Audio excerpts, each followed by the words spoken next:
Exponential and logarithmic functions can be a very lengthy section, so we're going to go ahead and get started first with the rules of exponents. So I'm pretty sure you have seen these before, but we are going to take a couple minutes just to review them.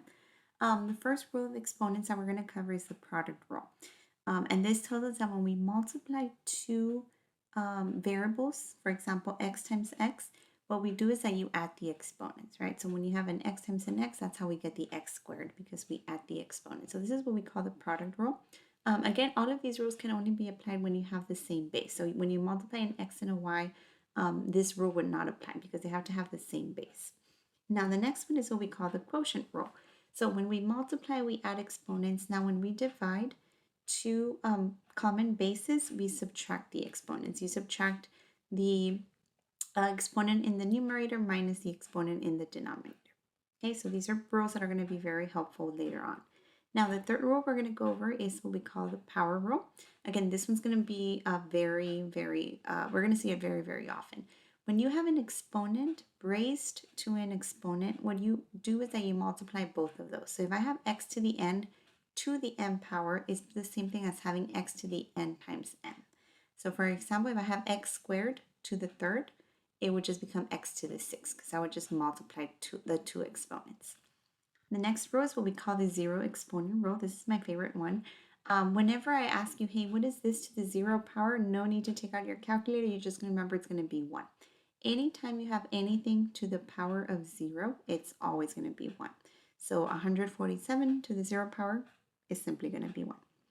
And then the next rule we have here is negative exponents. It's going to be a way of rewriting. And again, we're going to see this one later on today. So here we go. When you have a base to a negative exponent, you can rewrite this as x to the positive n, but it has to be in a fraction in the denominator. So if you ever have a negative exponent, just know that it's the positive version, but in the bottom of a fraction. So you're just going to put 1 over x to the n. So again, for example, if this would have been 2 to the negative 3, this would be the same thing as 1 over 2 to the 3. So the 3 exponent would become positive, but it would have to be in the bottom of a fraction. And again, vice versa, if you start with a negative exponent on the bottom of the denominator, you can flip it, the exponent changes sign if I were to move the whole thing to the top. So again, it's just a matter of understanding. Whenever you move an x to the n from the denominator to the numerator, or from the numerator to the denominator, the exponent simply changes sign. So if you notice, we throw it to the bottom, the n became positive.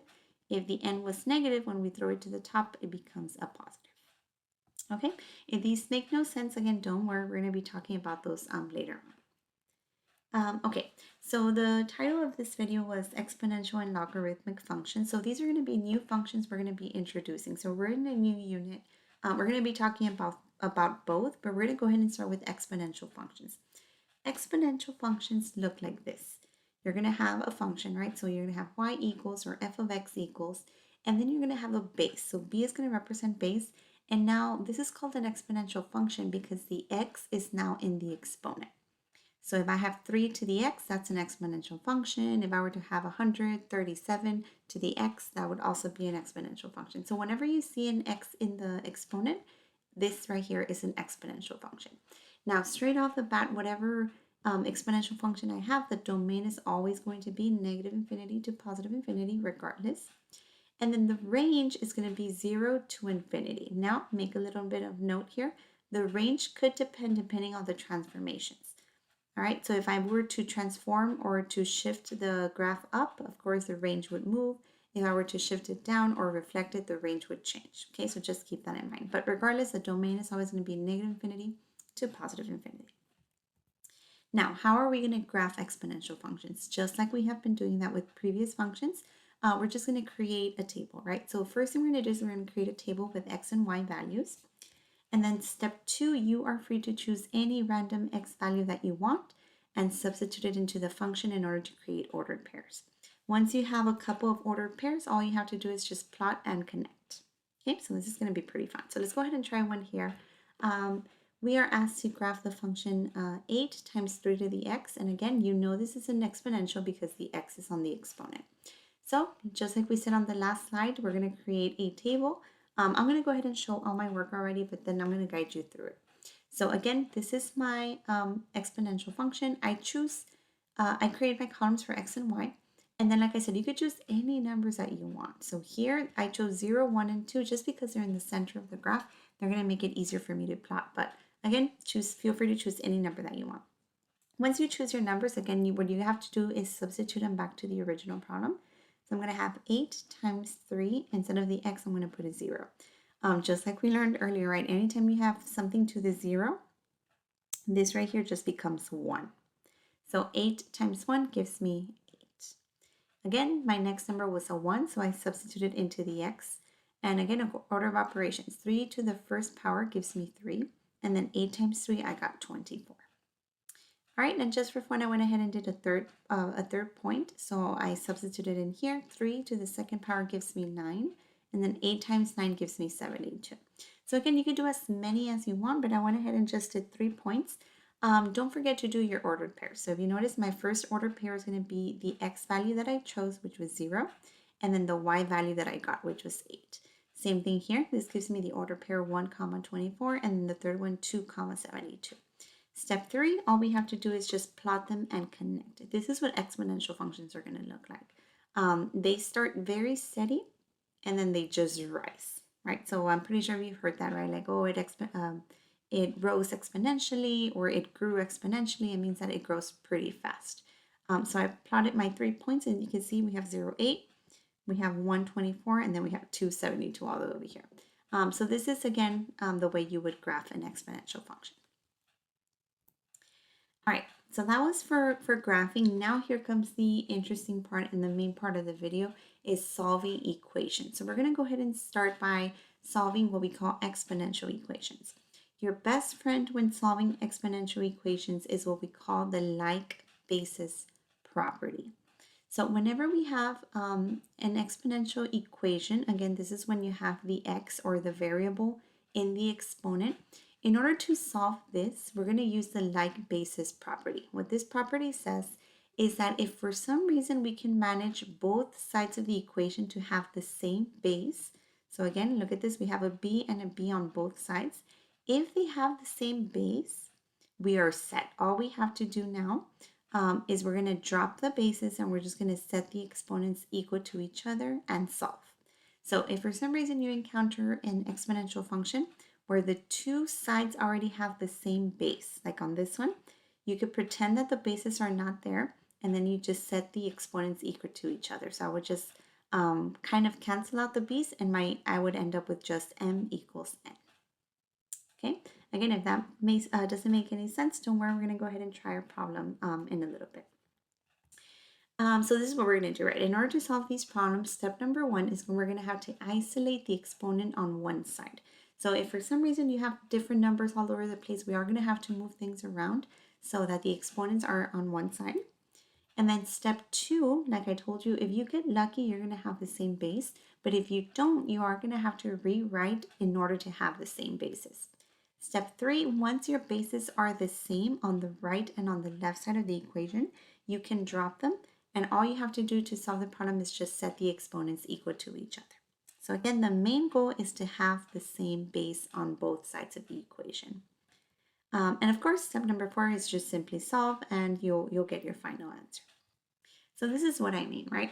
Here we have, again, you know this is an exponential because look at that. The variable, which is m, is located on the exponent. So in order to solve this is an exponential function. We're going to have to follow the steps that we talked about earlier. So again, first thing we have to do is make sure that the exponents are either side of the equation. And then the next thing that we have to check is if our bases are the same.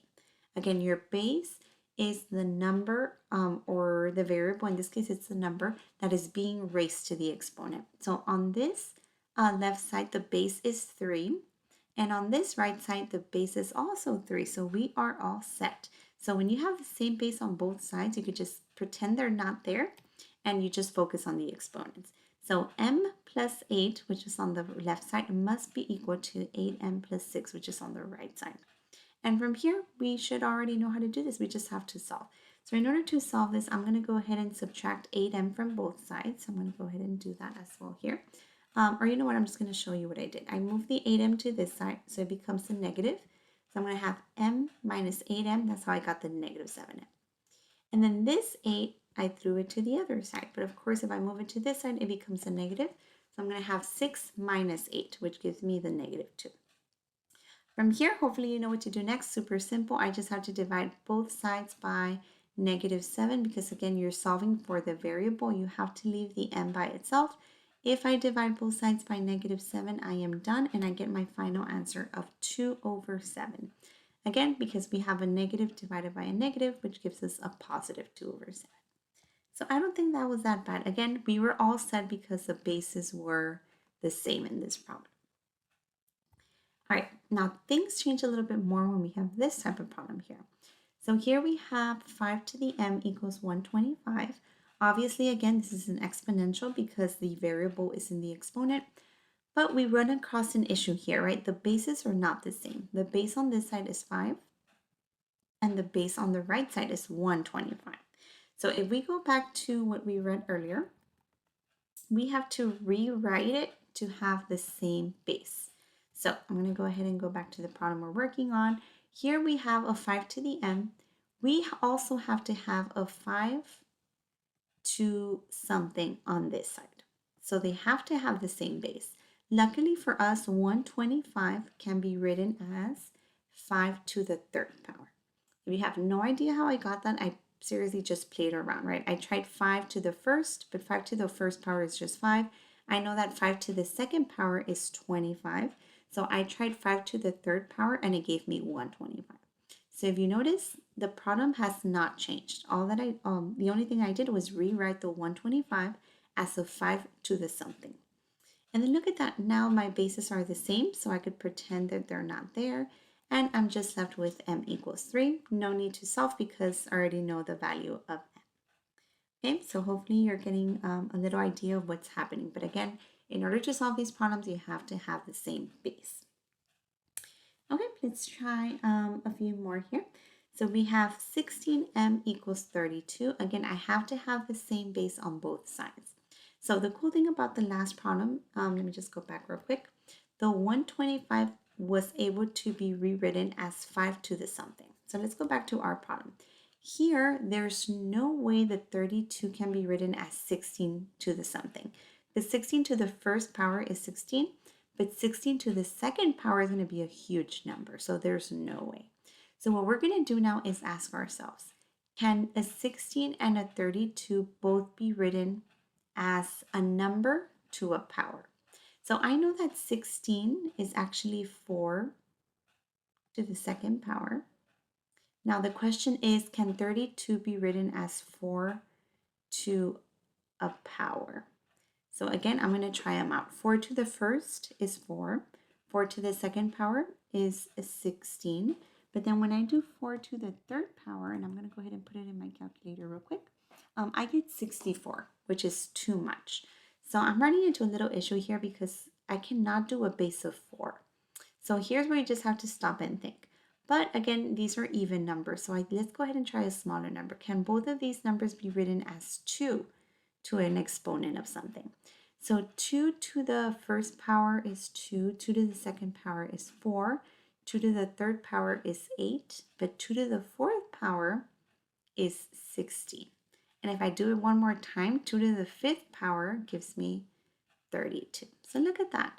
16 and 32 can both be written as 2 to some power. So that's what I do. Okay, so now look at that. I had to think about it, but now I was able to write both of those numbers with the same base. So again, 16 can be written as 2 to the 4, and 32 can be written as 2 to the 5. Okay, now here's where the rules of exponents come into play. What's going to happen with this 4 and this n? Right, so you're going to have to go back to your rules of exponents. Our power rule says that when you have an exponent raised to another exponent, those two are multiplied. Okay, and this is very important because now, since they have the same base, I'm going to cancel them out. And I'm going to be left with 4 times m, because again, that's what the rule says. When you have an exponent raised to another exponent, they multiply. And then on this side, I'm just left with 5. Okay, And then look at that. That is such an easier problem because now I know that in order to solve for m, all I have to do is divide both sides by 4, and I get my final answer of 5/4. Okay, so this one was a little thinker, right? We actually had to think and see how to manipulate the problem in order to have the same base, and then what to do from there. I forgot to mention, right, but in all of these problems, once you have your answer and you want to make sure you did it correctly, remember, all you can do is just go back and substitute that in here. So go ahead and put in your calculator 16 raised to the 5/4 power, and it's going to give you 32. So that's how you know you did it right. So again, just like any other math problem, you can always double check your work. Again, in order to just become experts on this topic, we're going to have to do a bunch of examples. So here's another one. This one does look very scary because we have a fraction of 1/8. So as soon as you see a fraction, remember, go back to your exponents or your rules of exponents we talked about earlier in the video. We can rewrite this with the same base. So in this side, I have a base of 2. And on this side, I don't have any base whatsoever, right? It's just a fraction. But we can think about this. I know that 8 can be written as not 2 to the second power because that's 4, but 2 to the third power is 8. So what I did first, and don't panic, I know it's a lot, but the 1/8, I rewrote it like this. 1 over, and again, 8 is 2 to the third power. Okay, so hopefully I didn't lose you from here to here. Again, all I did, if you notice, the right side stays the same, but the 8 can be rewritten as 2 to the third. Again, why am I doing this? Because I eventually want the same base on both sides. Okay, now this left side is not complete yet because it's still a fraction. But if you go back to your notes, the negative exponents rule we talked about earlier, in order to get rid of this fraction, I can simply throw this whole thing to the numerator. But remember, when I do that, the exponent changes sign. So instead of 2 to the third, now I'm going to have 2 to the negative third power. Again, I'm not even moving anything on the right side. That still stays the same. Okay, so let me just walk you through what I did again real quick. So the 8, we wrote it as 2 to the third. And then I move that up and it becomes 2 to the negative 3. And then look at that, this is now beautiful because I have the same base on both sides, and we learned that once you have the same base, you pretend they're not there, you drop them, and you're just left with the exponent. So I'm going to be left with negative 3, which is right here, equals 5 minus x. So this is how I got all of this. So the fraction is gone, all the exponents were gone, I'm just left with a pretty equation that I could solve now. So in order to solve this, I'm going to go ahead and throw the 5 to this side. It becomes negative. So negative 3 minus 5 gives me negative 8. The bad thing is that I'm still left with a negative x on this side. So I'm sorry about that. I forgot the little negative there, negative x. And then in order to solve this, I just divide both sides by negative 1. So I get my final answer of x equals positive 8. So I understand this might have been a tricky one, so just make sure you go back, review it. If you still have a question on this one, let me know, because I understand it could be a little confusing there. All right, let's go ahead and try one last one before we move on to the next topic. Again, here we have no fraction, so it doesn't look as scary, but it could be very lengthy depending on the exponents that we have here. So again, you see, the first thing you see, this is an exponential function. An exponential equation. We don't have the same base, but we have to make them the same base. There's no way I could write this 16 as 8 to an exponent, because again, 8 to the first is 8, 8 to the second power is already 64. But again, we learned earlier that both of these numbers can be written with a base of 2. So the 8 can be written as 2 to the third power. And if you notice, the exponent is still here, untouched. And 16 can be written as 2 to the fourth power. And again, the exponent is still there. This is the whole point of solving equations. You have to have the same base. Now, from here, we know what to do, but we cannot drop the bases yet because we have to do something with these two. According to, again, the power rule, we have to multiply when you have two exponents next to each other. So same thing here. Since we have a 4 and then we have a 4x plus 1, we have to multiply them. So don't freak out, this is the correct way to do it. You drop the 2's, the basis of 2, but keep in mind that you still have to multiply the exponent that was inside, which is 3, with the exponent that was outside, which was 4x minus 4. Same thing on this right side, right? We're going to have 4 and then 4x plus 1. The parentheses are essential. I'm going to put a little note here, or a little star. Okay, just pretend that's a star. You have to make sure you have your parentheses because they're going to be very important. Because now, in order to solve this problem, I am going to have to distribute, right? So 3 times 4x is 12x. 3 times negative 4 is negative 12. 4 times 4x is 16x, and then 4 times 1 gives me the 4. Okay, so no more exponents. From here, again, we just have to rely on our previous knowledge of solving equations. In order to solve this, I went ahead and, I know I skipped a step here, I'm sorry, but all I did was move this 12x to this side. So it becomes a negative. 16x minus 12x gives me 4x. And then this positive 4, I throw it to this side, and it becomes negative. So negative 12 minus 4x gives me negative 16. And then from here, I just divide both sides by 4. And that's how I got x equals negative 16 over 4 gives me the negative 4. All right, and that would be your final answer. Again, I understand if this one's very tricky, so let me just walk you through it again. We had to rewrite both of these numbers with the same base, which was 2 to the third and 2 to the fourth. Now that they have the same base, I was able to drop the 2's. But the tricky part was remembering what happens to these. When you have an exponent inside and an exponent outside, you have to multiply them with parentheses. So if you think you're going to forget that, please make a note on your notes. So you just remember, right, parentheses, and then you distribute and then solve the way we've been solving all types of equations from here till from the beginning of the semester. Okay, so that was enough of exponential functions. Now we're going to move on to logarithmic functions. Okay, the reason why we incorporate both of these functions together is because they're very similar, but different. But they are actually inverses of each other. That's why they're in the same section. So this right here is a logarithmic function. Okay, don't panic. I know it looks scary, but it's not terrible. Logarithmic functions are always going to look like this. This right here is what we call a logarithmic, but we kind of abbreviate it just with the word log.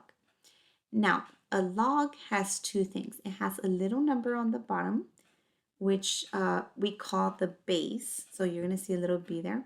And then it has what is being evaluated, which in this case is going to be x. Okay, again, I know this is new, so don't worry, but I just want you to expose you to the terminology. So you have a log, you have a little number, which is called the base, if you want to write it down, and then you have the x value here. Now, again, the domain for this one is going to be starting from 0 to infinity. And just like we had on the other one, now the domain of the logarithm is going to depend on the transformation. So again, if we shift the graph up and down, the domain is going to change. But regardless of any transformations, the range for a logarithmic function is always going to be negative infinity to positive infinity. All right, so that's something to keep in mind for logarithmics. Now, again, we're going to continue talking about logarithmic functions. Like I said, we're going to be looking at them like this. You're going to have a log, you're going to have a little number on the bottom, which is your base, and then something here. Now, some of your calculators are not going to have this feature. So if you don't have a fancy calculator, this is going to come in very handy. So if your calculator cannot evaluate a log that has a little number on the bottom, you are going to have to go out of your way and rewrite it like this. Okay, so make sure you have this on your notes. When you have a log with a base and then an x, you can rewrite it as a fraction. In your numerator, you're going to have log of whatever is here.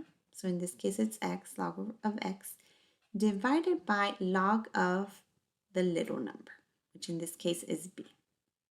Okay, again, this is what we call the change of base because we modify the log, we rewrite it. And again, this is going to be very helpful if your calculator does not have this feature. Okay, so we'll be talking about that in more detail in a few slides. Now, the next thing I want to make sure you know about logarithmic functions is the two types of logs that we're going to be working with. If you ever see a log that doesn't have a little number on the bottom, what we call a base, it's an imaginary 10. Okay, this is going to be very important. So again, make sure you have it on your notes. This is what we call the common logarithm. This is the most common one we use. If we get lazy and we don't put a base, just remember it's an imaginary 10. So that's why I put it in here. And now the other very common, but well, not as common, but very important logarithm is what we call Ln. Okay, don't call it an I. I know it looks like an I, but it's an L. This one is a special kind of log that has a base of E. Okay, and just so you know, E does have a value. We'll talk about that later, but E is just a number, a constant number, and just like pi, that I'm pretty sure you're familiar with pi, which is 3.1415, and then it just keeps on going. Same thing. E has a value, so it's a number, but it's very special, so we call it E. So whenever you see a log that has a base of E, another word for that is just Ln. So just to paraphrase, whenever you see a log that doesn't have a base, it's an imaginary 10. And whenever you see an Ln, it's just a log with a base of E. So these two are interchangeable, as are these two. All right, so that was enough introduction for logarithmics. Now we're going to go ahead and start working some of these problems out. First thing I want to do is make sure you are familiar with your calculator. So if you have a graphing calculator, I'll be showing you how to use the log feature. So let's go ahead and just start with very simple ones. They're asking us to find the logarithm. So they're asking us to find log of 1,000. Just for review again, since you don't have a log here, it's an invisible 10. But the good thing is that for your calculator, you don't need that. Since in your calculator, you will find it right here. You would just press this button, log. This is going to show up with the parentheses. Then you input your value. So I went ahead and put 1,000, 1,000, and then make sure you close the parentheses. Press enter, and voila, that would be your answer. Pretty simple, right? So again, it's not going to be, when we ask you to evaluate anything like this, as complicated, because again, your calculator has that feature, right? Okay, let's go ahead and try another one here. Find the logarithm Ln of E. Okay, again, your calculator has a button. So if you come to your calculator under the log, you're going to have the Ln. So you're going to put Ln. Now, the maybe complicated part is finding the E in your calculator. So in my calculator, and pretty much if you have a similar calculator, it's right here. If you notice, it's right on the division. Since it's in blue, you're going to have to press Ln first. You're going to have to press the second button and then the division button. That is when the E is going to pop out. And then again, just like we did on the last slide, you will have to close the parentheses and then press enter. And that's how you will get the value for this one. Okay, so Ln of whatever, that's how you're going to do it. So again, Ln is right here. Whenever you need to use the E, you will have to press second and then the division button. That will give you the E. And if you want a shortcut, anytime you guys have Ln of E, it's always going to be 1. Okay, that's a really nice feature in math because again, if you remember from an earlier slide, the base here is E. So when you have the same base on the parentheses and on the bottom, they just cancel out. But again, no need to know that because you already know how to do it in your calculator, so that's okay. All right, let's go ahead and continue practicing here. We have log 3 of 81. Like I told you, if you don't have that feature in your calculator that lets you put a little number in the bottom, you will have to rewrite this based on what we learned earlier. So earlier we learned that we could write this as a fraction. We're going to have a log on the top and a log on the bottom. And then the log on the top on the numerator is going to go with this big number. So we're going to have log of 81 on the numerator. And in the denominator, we're going to have log of the base, which in this case is 3. So in order to solve this, all I have to do is just put it in my calculator like that. Just be very careful and look at the way I have my parentheses. So I'm going to have log of 81. And again, super easy. I just use the log button. So log 81, close parentheses. And then you just press divide, right? Because it's a fraction. And then again, you come back to log. You put the 3. Don't forget to close the parentheses. And then enter. And voila. Super simple. Again, a lot of students are going to panic because they have no idea how to put that little number in the calculator. There's no need to have that feature because again, you already know how to rewrite it. All you have to do is just write it as a fraction. Just make sure you have the correct order. On the numerator, you always have the number in parentheses, and then in the denominator, you have your base number, which in this case was 3. Now, if you want to see if your calculator has that feature where you could put the actual base, again, make sure to send me an email, or you could just YouTube it, or you could just come to class and I'll show you. Normally, I think the calculators that might have that, it could be the TI-84, I think the plus, and then it has a different, or the, I'm not sure, I'm sorry, I'm not very quite sure, but this, I have the TI-84 plus and it didn't have that feature, but there's some that will.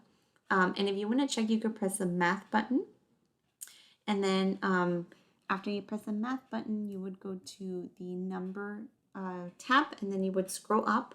And if you have a function that says log base, then good for you. Then you can actually put this in straight the way it is. But if you don't, again, you already know how to do it. You just have to translate it into a fraction. Okay, again, let's go ahead and keep on going here. Solve this, right? Again, this is another way to see your problem. I don't want you to panic. It's the same thing. If you have the variable on this side, all you have to do is just put this whole thing in the calculator. And again, we already know how to do that. So we're going to have log of whatever's in parentheses first. So log of 1 over 729. Make sure you close the parentheses. And then you always do divided by log of the base, which in this case was log of 3. Press enter, and my answer for this one ended up -6. Okay, if you have no idea what I did, it's just what I did on the last slide. Remember, we had to rewrite it. On your numerator, you have log of whatever's in parentheses. On the denominator, you have log of the base. So same thing. I did log of whatever was in parentheses, which is a fraction, but don't let it scare you. You just put it in the way it is, divided by log of the base, which was 3. Okay, for some reason you continue having problems with these, again, just make sure to come to class. I'll help you with those. Okay, so to wrap up this video, the last thing we're going to be doing is learning the relationship between an exponential and a logarithm. So at the beginning of the video, we went over exponential functions. We finished up with logarithmic functions, and now we have to know the relationship. You can write a logarithm as an exponential and vice versa. So this is the way you're going to do it. If you have a logarithm like this and you want to rewrite it as an exponential, you're going to erase the log, and your base is still going to be your base, but then the exponent is going to be whatever's on the other side of the equal. So I'm going to have b2, in this case y, equals whatever was on this side.